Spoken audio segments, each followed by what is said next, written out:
Yesu ariko arakora ibitangaza mu isi, ariko arabikora no mu ishengero rya Hope Church. Impumyi zirahumuka, ibifamatu birumva, abatabona barabona, abatavyara baravyara. Nawe urashaka kuronka igitangaza cyawe no munsi? Kwirikirana ikiganiro ivyo Yesu akora mushikirizwa n'ishengero rya Hope Church.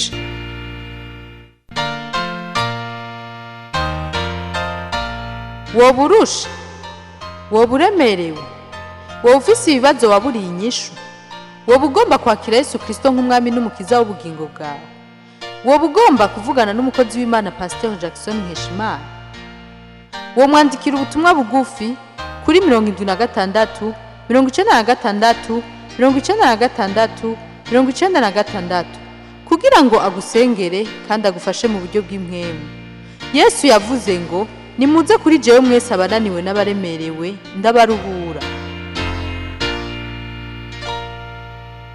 Kaze muri iki gitondo kidasanzwe, igitondo cy'umugisha wa kane uruta iyindi misi yose. Kuba Imana yakugiriye neza ukaba muri gitondo uri muzima nivyo cyubahiro kinini kandi nivyo gushima Imana. Mukaba muri kumwe na Pastor Nkeshimana wo mishengero rya Hope Church.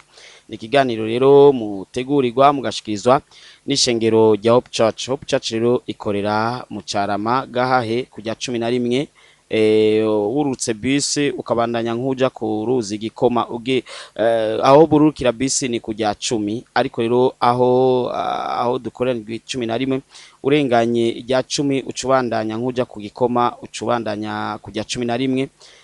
Ujinjiyemo ucubona ishengero rinini rihari, niryo shengero rya Hope Church, niho dusanzwe dukorera ibikorwa vy'Imana. Igitondo rero ciza, ishengero rya Hope Church irakwifurije kugira igitondo kidasanzwe, aho twiteze kumva ic'Imana igomba ku buzima bwacu. Ndakwifurije rero kugira iki gitondo kikubera igitondo kidasanzwe, kibera igitondo gikomeye, kiruta ibindi bitondo byose. Yesu akubwiye neza. Mukanya rero tuava tumviriza akaririmbo, reka tuvize akaririmbo ko mu ishengero rya Hope Church na akaririmbo ka Hope Choir. Inyuma y'akaririmbo rero ka Hope Choir, Pastor Nkeshimana rero wo mu ishengero rya Hope Church catugaruka rero kugira ngo tuyage ku majambo y'Imana muri iki gitondo. Rero igitondo kize kubera igitondo cy'umugisha. Reka tumize kano karirimbo.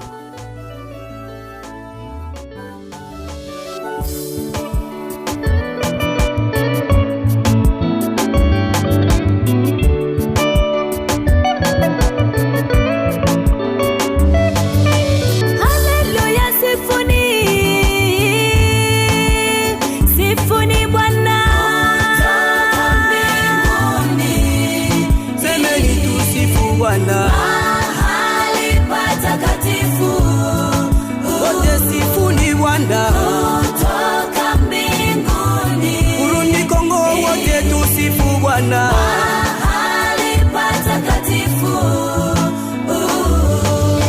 enyi watu wa dunia wote msifuni, msifuni Bwana.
kaze muri uyu mwanya udasanzwe aho twizera ko muri benshi cyane muri kumara dukurikirana muri hirya no hino.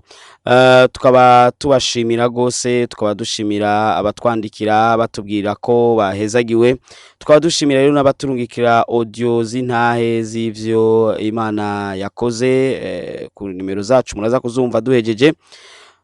Tukaba dushimiye kandi n'abagira partage ku bariko baradukurikirana kuri WhatsApp canke Facebook canke YouTube ku izina ryanje nyene Pasteur Jackson Nkeshimana, bakacaye partager abose rero turabashimiye. Tukaba dushimira Imana rero kubwa mwene data wese ari kumwe natwe muri uyu mwanya w'ikiganiro.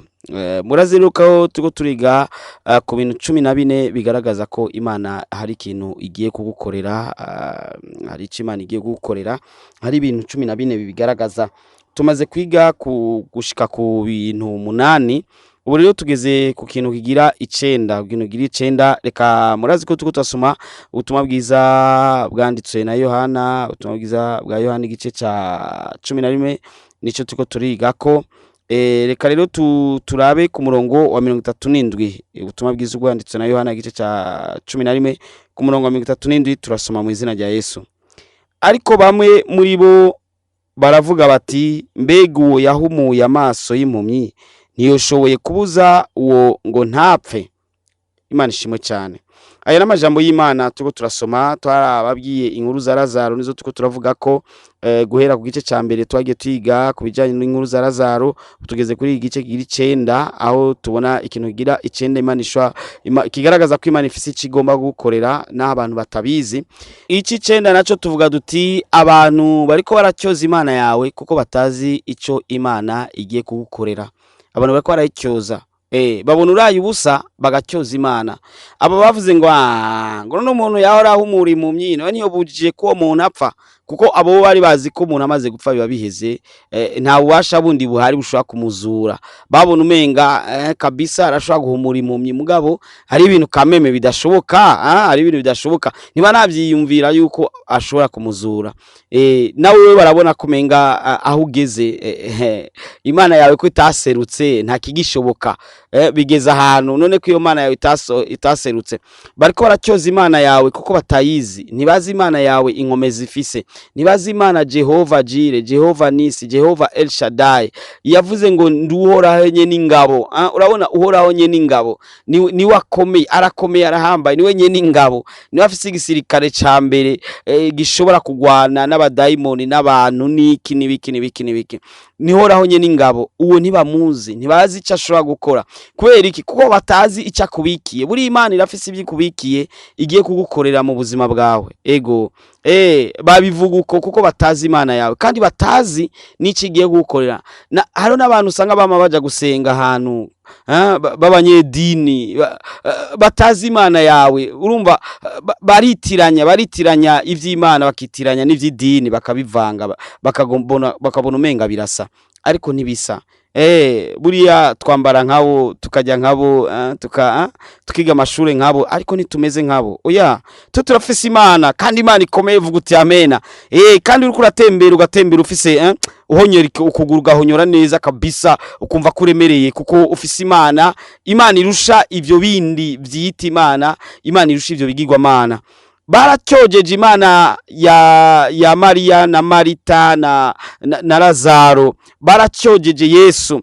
Nawe bariko baracyoza Imana yawe, bariko baracyoza uhoraho nye n'ingabo, bakavuga ngo none ko asenga Imana misi yose ko tora tumubona ku karago, none ko misi yose tora tumubona na Bibiliya, none misi yose ko yamavuga Yesu, none ko atamukijije kuri ca kibazo, none ko atamurokoye kuri ca kibazo. Kubera iki? Abantu bazikahise ntibazika kubuna kazoza. Ico nico twize ejo haheze, agace kagira 8 twize tuvuga duti abantu bazi kahise kawe ntibazi kubu, ntibazi na kazoza. Ubu rero bahageze aho bariko baracyoza Imana yawe, bakayicyoza bakavuga ko yarikwiye gukora uko bone babona ko bari gupanga ingene Imana yari gukora, ariko ko ntibazi ico Imana iguteguriye. Imana iguteguriye ivyiza kandi imigambi gufise ko ni imigambi y'amahoro, ni imigambi izana ivyiza mu buzima bwawe, kuko ni Imana ikomeye kandi ihambaye. Barayicyojeje bibaza ko byaheze, kubera bijya bintu byabaye kuriya, kubera kwa kundi wabuze diplome, kwa kundi wabuze ibinibi, kwa kundi wahomba, kwa kundi bazi ko byahereye hajya. Ariko hari ikindi kintu kigiye gukoreka, hari ikintu kigiye kuba, bose bazohundagara, bose bazotangara, bazokwifata ku munwa, kandi bazoza baguha ukuboko bavuga ati bwa bundi usenga Imana nyayo.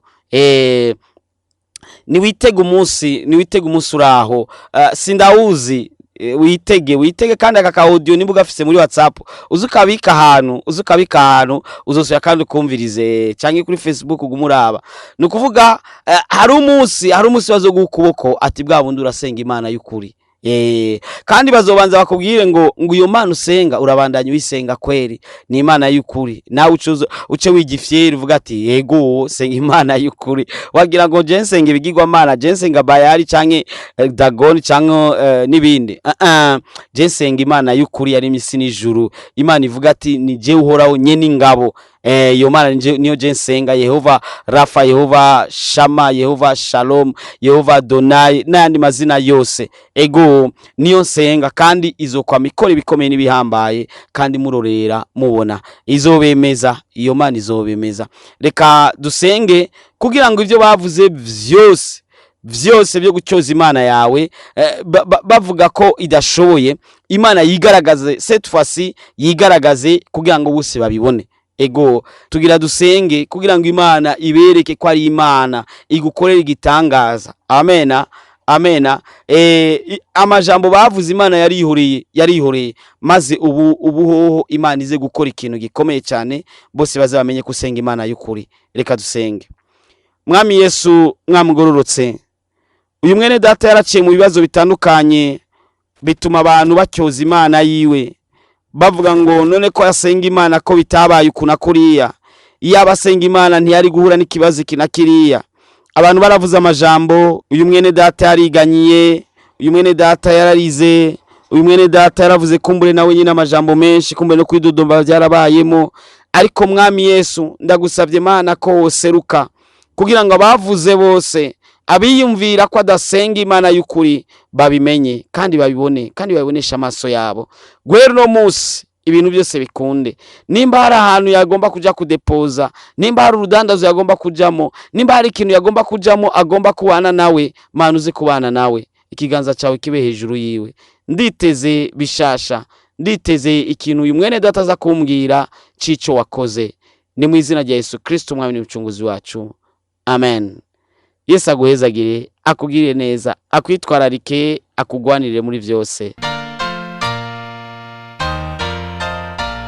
Woburusha, woburemerewe, wofisi ibibazo waburiye inyishu, wobugomba kwakira Yesu Kristo nk'umwami n'umukiza w'ubugingo bwawe, wobugomba kuvugana n'umukozi w'Imana Pasteur Nkeshimana, womwandikira ubutumwa bugufi kuri 76 96 96 96 kugira ngo agusengere kandi agufashe mu buryo bw'impwemu. Yesu yavuze ngo nimuze kuri jewe mwese abananiwe n'abaremerewe ndabaruhura. Uyu mwanya rero ni umwanya mwiza wo tugira tubahe akaryo ko gukurikirana zimwe mu ntahe z'ibiriko birakorerwa mu ishengero rya Hope Church. Ni zimwe mu ntahe gusa, sintahe zose, ni zimwe mu ntahe z'ivyo Yesu ariko arakora mu ishengero rya Hope Church. Nakubwiye ko ishengero rya Hope Church rikorera mu Caramagahahe hafi y'ikiraro ca Gikoma, hafi y'ikiraro ca Gikoma kwibarabara bita iry'amabene. Ni barabara rya 11 rya Carama, no kuvuga uvuye ku G10 hajya amabisi akatira, maze irikurikira bita iry'amabene, naho nyene ni hafi y'uruzi Gikoma. Rero mukanya rero mucamukurikirana intahe z'ivyo Yesu ariko arakora mu ishengero rya Hope Church, kandi nawe Yesu yogira icyo akukoreye, ntagira nkunzi, oya nawe yo kugirira neza. Yesu aguhezagire cyane.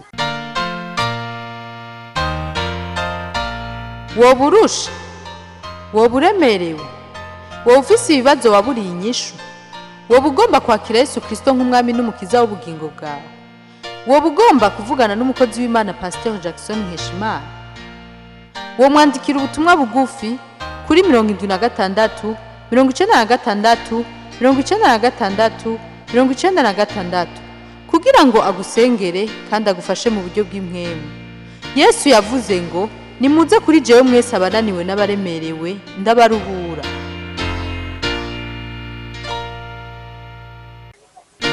Yesu ariko arakora ibitangaza mu isi, ariko arabikora no mu ishengero rya Hope Church. Yesu ashimwe. Amen. Yesu abwicubere cyane. Amen. Natwe ku munsi wa Mungu twaye tuvuye ngaha gusenga n'umutama wanje, ku munsi wa mbere acarafatwa ragwara ararimba cyane gose, hamwe mvuga ati Imana we ni uri Imana nkuru, ni ushobora kunyishura mu bintu byose biringo biraba. Hata siku ya Jumapili tulitoka hapa tukiwa na mume wangu, basi siku ya kwanza kaumwa sana, katabanika, nikasema kweli Mungu wewe peke yako ndio unaweza kuwa jibu kwetu. Natabaje abakozi b'Imana, ndatabaza Pasteur yararungitse abakozi b'Imana bashika nk'abane badushika ko mu rugo. Basi wakati huo nikampigia pastor, akanitumia watumishi wa Mungu kama 4 wakafika nyumbani kwangu. Ariko Imana yerekanye ko ari Imana hambaye kandi ari Imana ikomeye, ubu ni muzima. Na Mungu akajizihirisha kwamba ni Mungu mwenye nguvu na anaweza. Sahi mume wangu yuko hai. Yesu ariko arakora ibitangaza mu isi, ariko arabikora no mu ishengero rya Hope Church. Yesu ashimwe. Amen. Ku munsi w'Imana nari ndemvye, nari ngo yamanji. Siku ya Jumapili nilikuwa tabani, nilikuwa na umwa anjine. Hanyuma pastor ahamagara, pastor kaita avuga ati yemwe atabantu bose ati ndabona abantu bafise ibibazo mu muhogo. Akasema naona kuna watu ambao wana matatizo ndani ya shingo. Naciye nza baransengera. Basi wakati wao nikakuja wakaniombea. Numva bibaye mitende. Nikasikia afadhali. Mu gatondo kuwa mbere. Asubuhi Jumatatu. Numva noneho hacaza ikintu kica kirabyimba ngaha nyene kinini cyane. Nikahisi kuna kitu kikubwa ambacho kimekuja hapa na kuvimba. Ndavuga yo narasengewe narakize. Nikasema nimeombewa na nimepona. Kandi sinagiye kwa muganga numwe. Na sikuenda hospitalini popote. Umuhogo wose bari wabyimbye. Shingo yote ilikuwa imevimba. None Yesu yarankijije. Sasa Mungu ameniponya. Yesu ariko arakora ibitangaza mu isi, ariko arabikora no mu ishengero rya Hope Church. Hama vendredi heze uretse iyo mwiyondwi narabwiye umukozi w'Imana ati ndafise ikibazo. Siku ya 5 iliyoisha ya wiki nyingine niliambia mtumishi wa Mungu kwamba nina tatizo. Yesu ariko arakora ibitangaza mu isi, ariko arabikora no mu ishengero rya Hope Church. Ndabwiye ati ni munsenge ndafise ikibazo ikiniki, ndipfuze ikintu gushika dimanche. Nikasema ninahitaji fulani, kuna kitu ambacho nahitaji kabla siku ya Jumapili ifike. Kumugoroba wa kwa gatandatu naye nakirose. Amen. Jioni ya Jumamosi nilikuwa nimepata tayari. Yes, amen. Yesu ariko arakora ibitangaza mu isi, ariko arabikora no mu ishengero rya Hope Church. Yesu ashimwe. Amen. Yesu ashimwe kandi. Amen. Naje mpagaze no shima Imana ko jeti narabonye ikiganza cy'Imana. Hata mimi nashimama hapa nikishukuru Mungu sababu Alhamisi niliona mkono wa Mungu. Narafashwa n'indwara ntari niteze. Nilishikwa na magonjwa ambayo nilikuwa siyategemei. Gushika mbona kumengana n'ubwanje ndehebu. Basi wakati wewe nikakata hata tamaa. Ariko nje ndavuga ati reka ngende kuri eglise pastor aransengera ndazindakira. Nikasema acha niende kanisani, najua pastor ataniombea na nitapona. Kugira shike ngacha bayikibazo. Ili niweze kufika hapa ilikuwa ni tatizo. Ariko amaze kunsengera. Lakini aliponiombea, shitsaje imbere y'umuryango. Nilipofika hapo mbele ya mlango, natashe nirukanye ntazi ko ari jewe, numva umega si jewe. Nilirudi nyumbani nikiwa na haraka nikikimbia hadi nilikuwa sielewi kwamba ni mimi. Inshura nyinshi numva abantu bashinga intaye ngo baje bakoye batashe bakize nibaza ko ari montage. Mara nyingi nilikuwa nikisikia watu wakisema eti walikuwa kuja wakiwa wagonjwa na karudi nyumbani wakiwa wamepona. Nilikuwa nahisi kama ni montage ama kitu fulani au wanadanganya. Ariko je mbona nashitse ngaha utambuka natambuka kuma system frame. Ili niweze kufika hapa nilikuwa natembea kwa aina ambayo haieleweki vizuri. Ariko mugutana natashe n'amaguru yanje ntana bisi nafashi natashe n'amaguru. Lakini kwa kurudi nyumbani nilienda kwa miguu yangu, hata sikushika basi. Nuvumenga sinaka kubishimira Imana. Na hisi siwezi acha kushukuru Mungu. Yesu abahezagiye. Amen. Yesu ariko arakora ibitangaza mu isi, ariko arabikora no mu ishengero rya Hope Church. Yesu ashimwe. Amen. Yesu ashimwe gose. Amen. Mama nanje ngomba gushimira Imana ku bitangaza Imana yankoreye mwiyindwe. Hata mimi nashukuru Mungu kwa miujiza ambayo Mungu amenitendea kwa wiki hii. Mu kwezi kwa 12 nari mu bitaro. Kwa mwezi wa 12 nilikuwa hospitalini. Bankondoroye bambwira yuko atahantu nshobora kuguma genda n'amaguru.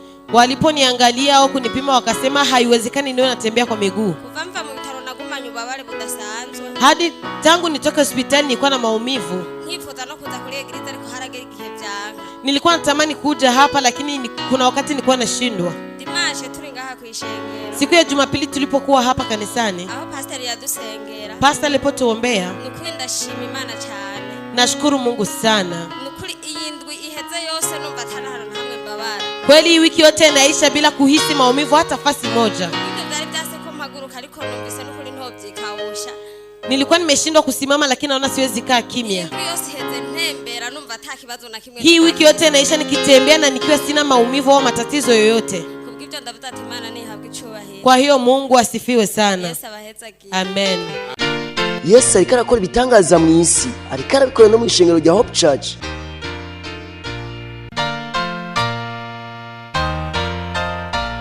woba urusha woba uremerewe woba ufise ibibazo waburiye inyishu woba ugomba kwakira Yesu Kristo nk'umwami n'umukiza w'ubugingo bwawe woba ugomba kuvugana n'umukozi w'Imana Pasteur Jackson Nkeshimana wo mwandikira ubutumwa bugufi kuri 76 96 96 96 kugira ngo agusengere kandi agufashe mu buryo bw'impwemu.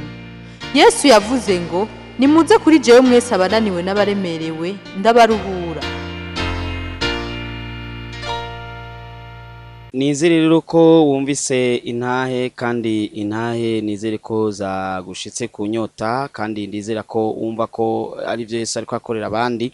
Buriya nawe Yesu iyo bigukorera waravukiye amezi 9 canke ashaka ko yabuzemo indwi zibiri canke arenga ko indwi zibiri ntaco bitwaye, ariko kandi ukaba ufise amaraso atukura nk'abandi, nta mpamvu nimwe yotuma Imana nawe itokugirira ivyiza. Ndakwibutse rero ko kwa Mungu isaha 2 n'igice tuzoba dufise igikorane gikomeye cyane aho tuzosengera abantu bafise imitwaro itandukanye. Kuri wa Mungu rero tuzosengera abantu bafise imitwaro itandukanye. Nawe ushobora kuba ufise umutwaro ukubabaje, ufise umutwaro kumbure kuremereye canke umutwaro ukugejeje habi, uzoze rero kuri uwo munsi rero wa Mungu ndizera ko Yesu azogukorera ibikomeye n'ibihambaye nkuko yamaye bikoreye n'abandi. Nta mpamvu nimwe rero Imana itogukorera ivyiza. Muri iki gitondo rero wirigane Imana, wirigane wumva ufise ubushobozi bw'Imana, kandi uyu munsi uze kubera umunsi mwiza cyane. Ndagutumira rero kwa Mungu mishingo rya Hope Church. Reka ndaguha adresse ni mu Carama Gahahe, urenganye bus, ni kuvuga ko urutse bus nimba uvuye kure. Abasanzwe baba muri bijya bice bya Carama Gahahe, Rubirizi, Gatunguru, Gasenyi barahamenyereye, barahazi n'ahantu hatagoye cyane. Uvuze ati kujya amabeni umuntu wese acahamenya, ariko ku muntu avuye mu yindi quartier ashobora gufata bus muri ville, bus ya Carama ahikatira ni kujya 10. Ucubandanya nk'ubandanya irya barabara ya Muzinda, nk'ubandanya ajya ku ruzi Gikoma, turi hafi y'uruzi Gikoma, ucushika kujya 11 rero niryo barabara bita ibarabara ry'amabeni. Urihagazemo gusa ucubona ishengero aho riri, ishengero rya Hope Church. Ego kumbure urashaka kutahabona neza canke uhashitse, reka ndaguha nimero z'umu protocol wocumuhamagara kugira ngo agufashe akwereke neza. Biraba vyiza cyane. Ni 68 ubusa 9 ubusa 8 ubusa 3, 68 ubusa 9 ubusa 8 ubusa 3, 68 09 08 03, 68 09 08 03. Wocumuhamagara mu protocol aca kwitaba akakubwira neza aho harereye n'ingene vyogenda byose. Ego cyane. Yesu abandanye akugirira neza, abandanye akwitaho, Yesu abandanye akwitwararika. Ego twizere rero ko kwa Mungu uzoza nawe tugusengere, nawe ubone igitangaza cawe. Izo ari saha 2 n'igice. Tubibutse kandi ko iyo wa Mungu nyene w'itariki 9, uwa Mungu w'itariki 9 isaha 9 hazo hari inyigisho zabubatse. Ni inyigisho nziza cyane. Ni ivyigwa twita urugo rutunganye. Abantu benshi rero bama babona ibitangaza byabo, bama bafishinga nayi ivyo Yesu yabakoreye. bivanye n'izo nyigisho, inyigisho nziza cyane, ingo usanga zari zarasambutse ukazawumva zasuye kandi gusubiranako, ukazawumva kandi ko zasuye gusubirana, bikaba byiza cyane. N'izindi ugasanga zari zigeze ku magenge ziri ahantu zagira zigwe, none Imana ukazubonera bikoze bivanye n'izo nyigisho. Turatwutumiye rero kwa Mungu isaha 9 mu nyigisho z'abubatse aho nyene ku ishengero rya Hope Church mu Caramagaha kwibarabara ry'amabene hafi y'ikibuga canke hafi y'uruzi Gikoma. Ni vyiza cyane ko uwo haba ni kwibarabara rya 11 rya Carama, ego ni parcelle hafi cyane, uhagaze kwibarabara ucu habona. Ni vyiza cyane ko nawe nimba wubatse canke urugo rwarasambutse, cyangwa ukabona ko ruri mu gusambuka, cyangwa ukabona ko ugomba ko rukomera, cyangwa ukabona ko ugomba kuronka nawe ivyo uzokwigisha abandi, turagwaye kaze. Nibiraba idini usengeramo, Yesu arashobora gukora ibitangaza nibihambaye aho nyene, kandi ukagirirwa neza nk'abandi. Kaze cyane rero ku munsi wa Mungu isaha 9 mu nyigisho z'abubatsi, ariko mu gatondo saa 2 n'igice hazo hari igikorane n'inyigisho aho tuzosengera abafise imitwaro, abagwaye, abananiwe muri ubu buryo cyangwa ubundi, kandi turizera ko Yesu azogira icyo abakoreye. Kaze cyane, Yesu abahezagire. Muze muhamagare n'abandi, ubwire n'abandi bazoze kumva ivy'Imana igomba ku buzima bwabo. Ego ivyo Yesu akora birakomeye kandi ni vyiza. Reka rero turabona ko umwanya uri kuragenda. Pastor Jackson Nkeshimana w'umushinga wa Hope Church, nkaba ndabashimiye rero,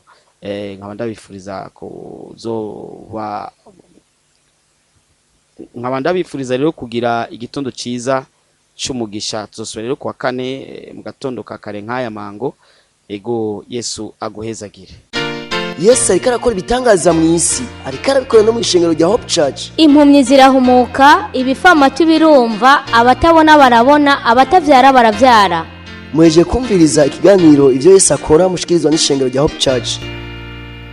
Hope Church ikorera ku Caramagaha kwibarabara ry'amabeni hafi y'ikibuga haruguru gato ya station Covid, aho amabisi asanzwe akatira.